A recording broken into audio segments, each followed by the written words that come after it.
How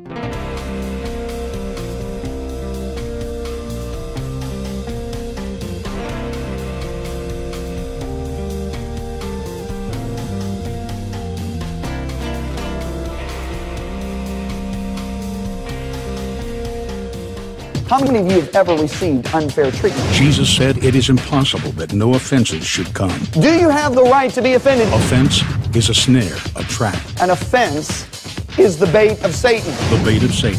John Bevere's best-selling book has changed lives all over the world. God's word, His promise, will always come to pass as long as you don't get offended. And now, John Bevere Ministries presents The Bait of Satan Curriculum, a 12-part series designed to free you from the snare of offense. What you do with the offense will determine your future. Nós estamos na lição 4 do currículo em vídeo A Isca de Satanás. O que acham? Estão desfrutando? Certo! Eu quero que você abra sua Bíblia comigo em Romanos capítulo 12 e também, para economizar tempo, coloque o marcador em 1 Samuel 3.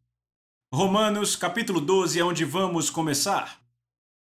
Na última lição, nós vimos como Davi encontrou dificuldades com o líder que ele tinha. E vimos que Davi se recusou a se vingar.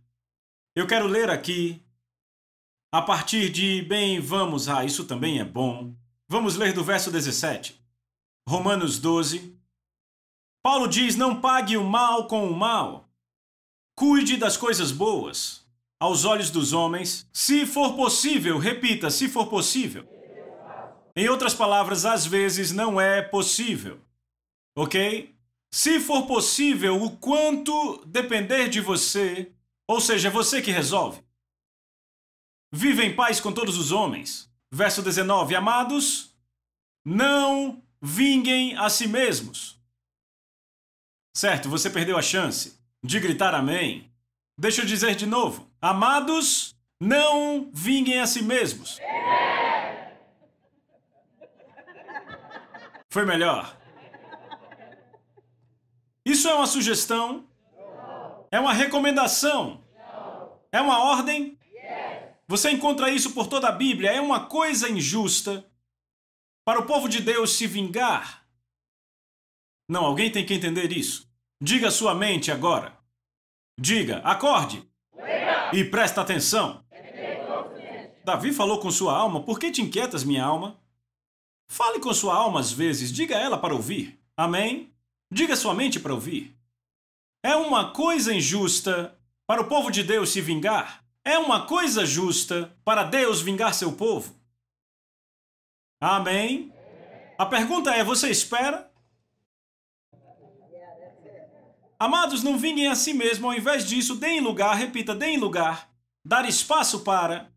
Certo? Deem espaço para a ira, porque está escrito que a vingança é minha e eu retribuirei. Diz o Senhor. Desta forma, se o seu inimigo é a pessoa de quem você quer se vingar, viu? Se seu inimigo tem fome, o que Deus disse para fazer? Alimente-o. Se tem sede, dê-lhe de beber. Sabe, eu estava chamando para conversão recentemente numa grande conferência. E eu acabei ministrando sobre como lidar com tratamento injusto. E todos olhavam para mim e algo saiu da minha boca, algo que eu nunca tinha pensado antes. Eu disse, amigos, Jesus não diz em nenhum lugar nos evangelhos para orarmos por maridos ou esposas, nem para orarmos por nossos pais. Ele não diz para orarmos por nossos filhos. A única pessoa que eu sei por quem ele diz para orarmos são os inimigos e os que te atacam. Amai vossos inimigos e orai pelos que vos perseguem. Haja bem com os que te maltratam. Se o seu inimigo tiver fome, dá-lhe de comer. Se tiver sede, dá-lhe de beber. Porque fazendo isto, amontoarás brasas vivas sobre a sua cabeça. Como assim amontoarás brasas sobre sua cabeça? Você agiliza o julgamento de Deus. Você retarda o julgamento de Deus, tentando se vingar. Agora, toda vez que se fala em juízo, se pensa em inferno e em fogo. Julgamento no Novo Testamento simplesmente significa decisão. Sabe como isso se relaciona com Deus? A decisão é que eles sejam libertos. Era isso que Jesus esperava quando ele morreu na cruz. Ele não disse, Pai, acabe com eles que me puseram nessa cruz. Eles que se explodam. Eu dei comida a eles, fiz milagres e olha o que eles me dão. Deixa que eles se explodam. Sabe qual foi a alegria que ele teve de você ser salvo, eu ser salvo? Esta foi a alegria dele. Ele não se ofendeu, você não se alegra? Porque ele poderia ter dito, Pai, mande 6 legiões de anjos para me salvar e eles que vão para o inferno. E seria perfeitamente justo. Ele disse, você não sabia que eu posso chamar 6 legiões de anjos agora e dar o fora? Não foi a atitude dele.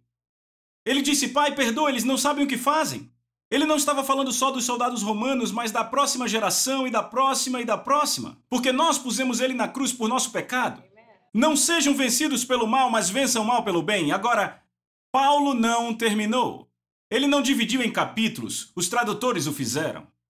Muitas vezes as pessoas perdem o que Deus continua a dizer por parar no final de um capítulo e no outro dia começar outro. Eles perdem a transição. Não é interessante que a próxima coisa que ele diz é que toda alma esteja sujeita às autoridades em governo? Porque não há autoridade que não venha de Deus e as autoridades que existem foram designadas por Deus. Então Paulo imediatamente está falando de vingança, fazer vingança, ser maltratado, e imediatamente ele diz que não há autoridade que não seja designada por Deus. Agora repitam comigo, todas as autoridades são designadas, não eleitas, designadas por Deus. Essa é uma declaração verdadeira. Deus é aquele que designa para a liderança. Ninguém chega à liderança sem Deus saber disso. Amém? Agora, não é interessante que Paulo está falando de vingança e ele fala de liderança? Nós já vimos que foi Deus e não o diabo que pôs Davi debaixo de Saul, não é? Então a pergunta que temos que fazer hoje é esta. Por que Deus coloca seus servos, seus filhos, debaixo de líderes que cometem sérios erros e até mesmo alguns que são maus? Agora eu vou dar um cara que é um bom exemplo disso, Samuel. Quantos lembram de Samuel? Samuel, quando era criança, sua mãe o dedicou ao Senhor e o Senhor pôs isso no coração de sua mãe para fazê-lo. E ela o põe debaixo da liderança de Eli. Eli era o chefe dos sacerdotes e o juiz em Israel naquela época. A arca de Deus estava em Siló e Eli tinha líderes debaixo dele. 2 desses líderes eram seus próprios filhos, Hofni e Finéias. Esses caras eram tão maus, tão terríveis, que Hofni e Finéias literalmente iam para a cama, cometendo adultério com mulheres que se reuniam na porta do tabernáculo. Não no portão, na porta. A porta levava ao lugar santo, o portão ao átrio exterior. Vejam como eram corruptos. Tomavam ofertas à força. Eli era gordo. Ele sabe quando a Bíblia descreve muitas vezes uma pessoa como gordo, quer dizer que ela é muito focada em si mesma. Entendem isso? Eli era tão fora do espírito, se você quiser dizer assim. Ana está orando e Eli diz, mulher, você está cheia de vinho, bêbada. Agora você pode imaginar se você vai a uma igreja, ok? E o pastor olha para você enquanto você derrama seu coração para Deus e diz, você está cheia de vinho, você está bêbada. Imagine como muitas pessoas na América responderiam. Você chama a si mesmo de pastor? Eu vou embora. Eu vou para uma igreja onde eles reconhecem alguém que está orando e se entregando a Deus. E ir embora. Mas sabe o que me impressiona? Deus usa aquele sacerdote torto para responder a oração. Porque quando ele percebe que ela estava orando, ele diz que o Deus de Israel responda a tua petição. Depois de anos pedindo, agora a oração é respondida, porque 1 ano depois ela tem um bebezinho e seu nome é Samuel. E o que é mais impressionante, ela não se ofendeu porque ele a chamou de bêbada, porque ela leva Samuel para ficar debaixo dele. Então aí temos toda essa corrupção acontecendo. E Samuel vai crescendo, virando um homenzinho, e o que eu acho interessante é que ele não chama um comitê e diz, sabe o que mais? Ele está gordo, ele pega ofertas à força, seus filhos cometem adultério. Vamos convocar um comitê e tirar ele, vamos chamar um pastor que tema a Deus. Samuel não faz isso, sabe o que a Bíblia diz? Isso é impressionante. 1 Samuel capítulo 3. Veja o que a Bíblia diz aqui. Aqui. Verso 1, capítulo 3. Então o garoto Samuel ministrava ao Senhor diante, repita, diante de Eli. Em outras palavras, Samuel ministrava ao Senhor e era completamente submisso a Eli, ministrava diante de Eli. Ele era submisso à sua liderança. Agora, amigos, isso é extraordinário. Samuel não tomou ofensa por quê? Porque ele sabia que não cabia a ele julgar um líder de Deus. Não é nossa responsabilidade corrigir pais, é a responsabilidade dos pais corrigir os filhos. Mas o que me admira nas minhas viagens, e amigos, eu viajo muito pelo mundo em conferências, eu fico admirado com quão rapidamente hoje homens e mulheres deixam igrejas. É uma coisa impressionante, eles não gostam como a oferta é tirada, não gostam como cantam as canções, não gostam do que o pastor disse, não gostam de como o diácono os tratou, não gostam de como são tratados nos estacionamentos. Estão comigo? Para mim é algo impressionante como as pessoas hoje deixam as igrejas. Eu nasci de novo há anos atrás, e nos últimos 21 anos da minha vida, eu fui membro de 3 igrejas, e eu morei em 3 estados diferentes. Eu não entendo esse negócio de pular de uma igreja para outra e para outra. E eu vou dizer uma coisa, nessas igrejas onde Deus me pôs, eu tive tremendas oportunidades de ficar ofendido. E eu digo a vocês, olhando agora para trás, que a maioria dessas oportunidades de ficar ofendido não era um problema com meu líder. Era a minha imaturidade. Eu me lembro, quando eu trabalhava para o primeiro pastor para quem eu trabalhei, eu era seu assistente executivo. Eu achava que ele me tratava mal e que ele tomava decisões erradas. Um dia o Senhor falou comigo. E o Senhor disse, eu tenho uma pergunta para você. Toda vez que Deus diz que tem uma pergunta para você, a culpa é sua. Ok? Lembre-se sempre, toda vez que eu vir isso. Ele disse, quem pôs ele na liderança, eu ou você? Eu disse, você. Ele disse, certo. Ele disse, então eu vou mostrar coisas a ele que de propósito esconderei de você. Só para ver se você vai seguir ele como ele me segue. Não me entenda errado, a Bíblia diz claramente que se o líder diz para você pecar, não o siga. Mas essa é a única vez para não obedecê-lo. Mas mesmo que ele te diga para pecar, não peque, mas o honre e o respeite. Sadraque, Mesaque e Abidnego olharam para Nabucodonosor quando ele disse para se curvarem ao ídolo, disseram, Sua Majestade, não faremos isso. Não disseram, seu canalha, quem você pensa que é? Disseram, Sua Majestade, não faremos isso. Não obedeceram o comando para pecar, mas não o desrespeitaram. Você entende? Agora, pelas experiências que eu já passei, eu tive enormes oportunidades para me ofender e ir embora. E eu me lembro em uma dessas experiências, o Espírito de Deus falou comigo e disse, filho, esta foi a forma que eu estabeleci para os meus filhos deixarem uma igreja ou um ministério. Se encontra em Isaías 55, verso 12. Eu vou ler e depois você confere. Deus diz, pois você sairá com alegria e em paz será guiado. Vou ler de novo. Pois você sairá com alegria e em paz será guiado.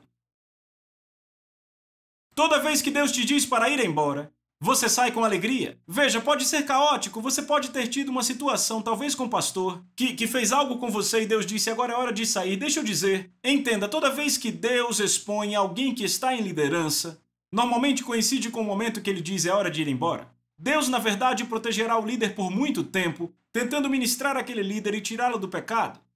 E ele vai te proteger no meio disso, mas quando o pecado é exposto, ele diz é hora de ir embora. Mesmo nessas situações, mesmo triste pelo que aconteceu, você ainda vai embora com paz em seu coração, sabendo que o Espírito Santo te mandou ir.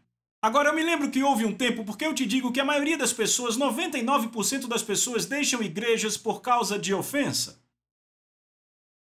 Muito poucas vezes pessoas deixam ministérios sem estar ofendidas. E eu me lembro quando eu estava em uma das igrejas onde estive,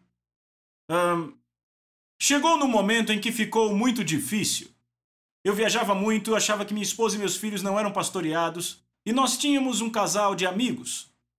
Eles estavam meio ofendidos com o pastor e nós também estávamos ofendidos, certo? Agora, eu já notei que pessoas ofendidas gravitam ao redor umas das outras. É impressionante, eles se encontram e gravitam, certo? E então você acha que são melhores amigos? E eu achava que esses eram meus melhores amigos, porque toda vez eu lembro, uma vez eu voltei de viagem, a geladeira estava cheia, tinham enchido a geladeira, nos amavam, oravam por nós, e eles foram embora e começaram uma igreja 6 meses depois. E eles disseram a mim e a Lisa, disseram, queremos que vocês venham e queremos que vocês estejam em nossa igreja. Queremos que vocês sejam ministros, pois há um chamado de Deus em vocês para a nação. Queremos que vocês viajem pela nossa igreja. Vocês vão pregar sempre, seremos pastores de vocês e dos seus filhos. E eu digo que eu fiquei, é o que precisamos. Então eu lembro de deixar a igreja onde Deus me pôs. E eu fiquei naquela igreja 4 meses. Certo? Minha esposa e eu. E quando estávamos naquela igreja, sabe, era maravilhoso como éramos tratados, mas eu não me sentia bem no meu espírito. E então, com o tempo passando, as coisas começaram a ficar estranhas com eles.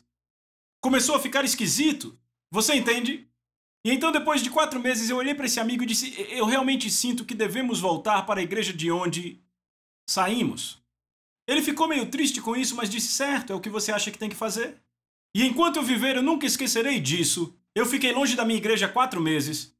E eu voltei, e no momento, isso é o que impressiona, no momento em que meu pé pisou no santuário, eu andei pelo lobby da igreja, mas no momento que meu pé pisou dentro do santuário, o Espírito Santo gritou dentro de mim. Ele disse, eu nunca disse para você ir embora. E eu fiquei, é isso?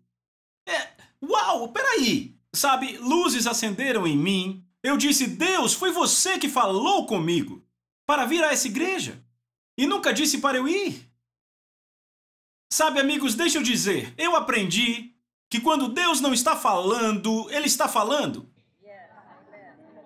Sabe o que Ele estava dizendo? Não mude nada. Continue fazendo o que está fazendo. Você entende?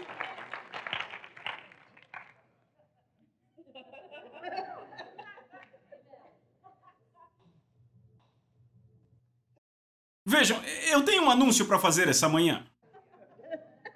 E talvez seja uma grande revelação para alguns. Você não escolhe para qual igreja vai? Fico feliz que alguns entenderam. Posso dizer isso de novo? Você não escolhe para qual igreja vai? Obrigado pelos 3 améns, vamos tentar de novo. Você não escolhe para que igreja vai? Certo, agora entenderam. Sabe o que minha Bíblia diz? Ouça, o que minha Bíblia diz? 1 Coríntios 12, Deus colocou os membros no corpo como aprouve a Ele. Ela não diz, Deus deixa os membros irem aonde apraz a eles. Diz que Deus pôs os membros no corpo como aprouve a Ele. Há uma passagem fabulosa em Salmos 92. Vá comigo rápido.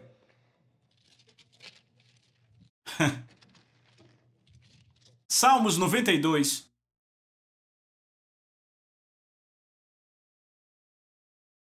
Você achou? Diga amém. Eu quero que vocês vejam isso. É muito bom.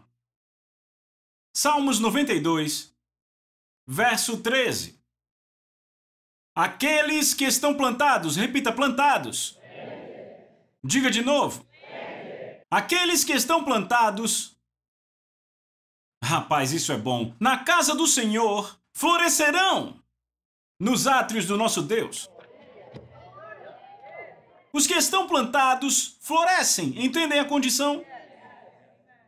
Veja que ele não diz os que estão transplantados. O que acontece com uma árvore frutífera se você tira ela pelas raízes e a transplanta de 2 em 2 meses? Não, pense comigo, não pense. O sistema da raiz começa a atrofiar. Estão comigo? O sistema da raiz começa a atrofiar e no fim para de produzir fruto. E no final das contas, se você ficar transplantando, ele morre. Você sabe, escute, você sabe o que as árvores usam para aprofundar suas raízes? Árvores usam climas adversos para aprofundar suas raízes. Adversidades fazem as árvores aprofundar as raízes. Mas se o fazendeiro pudesse ouvir a árvore, se ela pudesse falar, a árvore diria, me tire daqui! Eu odeio isso! E se ele a transplantasse, o que aconteceria? Ele ia roubar dela a oportunidade de aprofundar as raízes. Por quê? Porque na seca ela tem que aprofundar para encontrar água. Eu tenho um amigo que vive numa área do país onde há uma seca severa e de repente seu banheiro parou de funcionar. Então chamaram um encanador e o encanador disse sim, como eu suspeitava. Uma raiz de uma árvore sentiu a umidade que vinha de um cano de PVC e entrou por ele. O que fez com que aquela árvore tivesse aquela tenacidade, a adversidade? Então o que ocorre é que as pessoas começam a correr de igreja para igreja, para igreja, para igreja. Porque a primeira vez que você for embora por causa de ofensa, a segunda vez será mais fácil, a terceira mais fácil. Por quê? Porque suas raízes atrofiaram. Ei, ouçam! Ouçam! Salmos capítulo 1, escreva aí, e Salmos 119 e 165, eu vou ler para você. Salmos 1, verso 1 e 2 diz: Bendito é o homem cujo deleite, eu estou pulando algumas partes aqui. Bendito é o homem cujo deleite está na lei do Senhor, a palavra de Deus. E na sua lei ele medita dia e noite. O outro trecho diz: Grande paz tem aqueles cujo amor está em sua lei. Ei, ouçam! Grande paz, cujo deleite ou amor está na tua lei e nada os ofenderá. Nada os ofenderá. Agora veja, Salmos 1 continua e diz: Ele será, ele quem? O que se deleita na lei, que ama a lei do Senhor, nada o ofenderá. Ele será como árvore plantada junto a ribeiros de águas, que dá fruto na sua estação, cujas folhas não secarão e tudo o que fizer prosperará. Então o que Deus está nos dizendo aqui? Ele diz que a pessoa que ama a lei do Senhor está firme e enraizada. Suas raízes vão bem fundo e mesmo na adversidade produzirá fruto.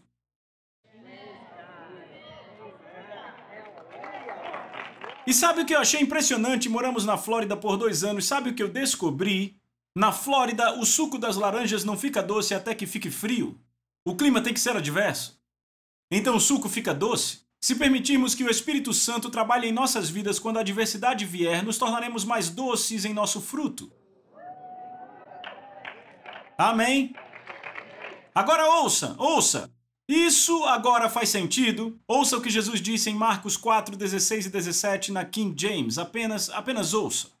Ele disse: Esses são como os que são semeados em solo pedregoso, os que ouvindo a palavra imediatamente a recebem com alegria. Então não estamos falando do pecador aqui. Pecadores não recebem a palavra com alegria. São pessoas que vão no domingo de manhã, de noite, na terça de noite e dizem: Uau, o pastor é muito bom. Certo? Certo? Certo? Agora veja isso. Que imediatamente recebem a palavra com alegria e não têm raiz. Repita, não tem raiz. Pegaram? Não têm raízes em si mesmos, então perseveram por algum tempo. Depois, quando a aflição e perseguição se levantam, por causa da palavra, imediatamente eles se ofendem. Por que se ofendem? Não têm raízes profundas. Quer ver árvores rasas? Basta ir depois de um furacão e verá todas as árvores rasas que tem na Flórida. Mas se quiser encontrar, sabe, eu me lembro, quando eu morava na Flórida, eu fui visitar um cipreste do tempo de Moisés. Tinha uma placa dizendo a idade dele. Era um cipreste de 4.000 anos. Sabe, um monte de furacão passou por ali e não o afetou porque ele tinha raízes. Agora, ouça. Quando você vai embora por causa de uma ofensa, ouça. Ouça com atenção. Porque isso vai explicar o que você tem visto no comportamento de muitos. Não estou falando de você hoje, ok?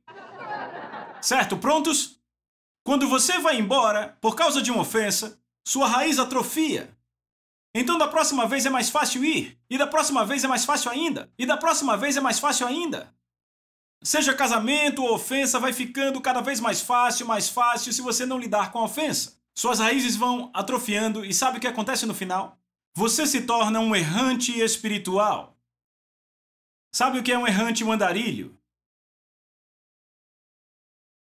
Você anda de ministério em ministério, de igreja em igreja. Sabe, houve um cara que era um errante. Seu nome era Caim. Vá para Gênesis, capítulo 4. Ah, você vai amar isso. Gênesis, capítulo 4. Agora, eu achei uma coisa fantástica aqui. Veja, por conhecer o resultado, toda vez que você pensa em Caim, você diz: Ah, Caim, esse cara era um pecador mau, ele representa tudo que há de mal por aí. Não. Leia com atenção. São os 2 filhos de Adão e Eva, e ambos estão diligentemente trabalhando para levar uma oferta ao Senhor. Sabe a novidade? As pessoas na prisão estão levando oferta ao Senhor agora. Ou estavam ontem, sábado à noite, ou hoje, domingo de manhã, trazendo ofertas. São 2 caras trabalhando diligentemente para levar uma oferta ao Senhor. De fato, se você olhar bem, Caim trabalhou mais. Conheço um pouco de agricultura, conheço um pouco de pecuária, mas eu digo a vocês, a agricultura é mais trabalho. Na pecuária você cuida dos animais de manhã e no fim da tarde, mas durante o dia você fica sentado embaixo de uma árvore. A agricultura tem que trabalhar o dia inteiro, entendem? Então Caim trabalha mais, mas ainda assim, quando ele leva a oferta, a Bíblia diz que Deus rejeita Caim e a sua oferta. Por que Deus não aceita a oferta de Caim? Temos que voltar aos pais para descobrir. Quando Adão e Eva pecaram no jardim, a primeira coisa que notaram é que estavam nus, então o que fizeram? Tentaram o quê? Se cobrir, e o que usaram? Folhas de figueiras, o fruto da terra. Entendem? Deus entra no jardim e diz, não, esse não é meu jeito, ele mata um animal e faz roupas. Adão e Eva eram ignorantes. Caim e Abel não eram. Caim e Abel tinham aprendido dos pais o que Deus queria e o que era aceitável a Deus. Então, quando Caim traz do fruto da terra, ele está desobedecendo a Deus e está fazendo do seu próprio jeito. Então, quando Deus rejeita ele, Deus diz a ele, veja isso. E o Senhor, veja o capítulo 4, verso 4. Abel trouxe das primícias do seu rebanho e da gordura. E o Senhor respeitou Abel e a sua oferta, mas ele não respeitou Caim e a sua oferta. Repita, Caim e a oferta.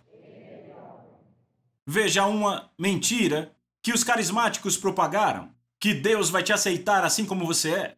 Errado. Deus vai te aceitar do jeito que você é se você se arrepender.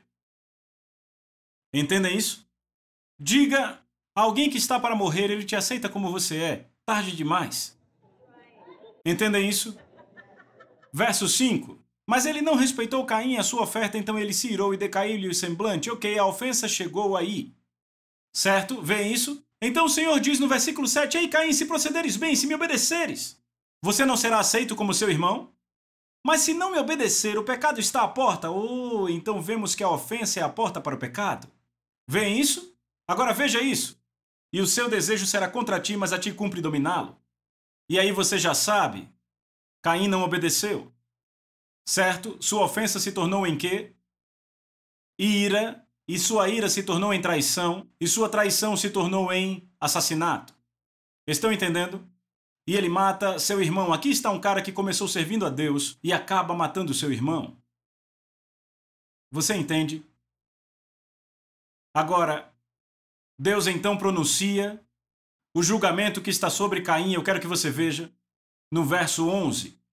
Deus diz, és agora maldito sobre a terra, cuja boca se abriu para receber de tuas mãos o sangue do teu irmão. Quando lavrares o solo, não te dará ele a sua força, serás um fugitivo e um errante sobre a terra. Deus diz, agora porque você tomou a ofensa e desobedeceu, agora você se torna, ouça, um errante, um andarilho. E agora, ouçam-me, amigos, veja a reação de Caim ao julgamento. Verso 14. Eis que hoje me lanças da face da terra, da tua presença me esconderei. Serei fugitivo e errante na terra, e acontecerá que qualquer um que me encontrar me matará. Olhe para mim, qualquer um que me encontrar me matará. Sabe o que Caim desenvolveu agora? Um complexo de perseguição. Todos querem me pegar. É exatamente o que ocorre com as pessoas quando se ofendem. Se tornam errantes espirituais porque acham que todos querem pegá-los. Sou eu e Deus. É uma coisa meio Jeremias, sabe? Bem, ninguém realmente me entende, mas Deus sabe porque Ele falou comigo. E elas se isolam porque tem um complexo de perseguição. Todos querem me pegar. Veem isso? E agora, encerrando essa nota pesada. Mas ouça, você precisa pensar nisso. Porque, infelizmente, há incontáveis pessoas fora das igrejas e pessoas que estão indo de igreja em igreja hoje porque têm complexo de perseguição, porque tomaram a ofensa. Não pegue a isca.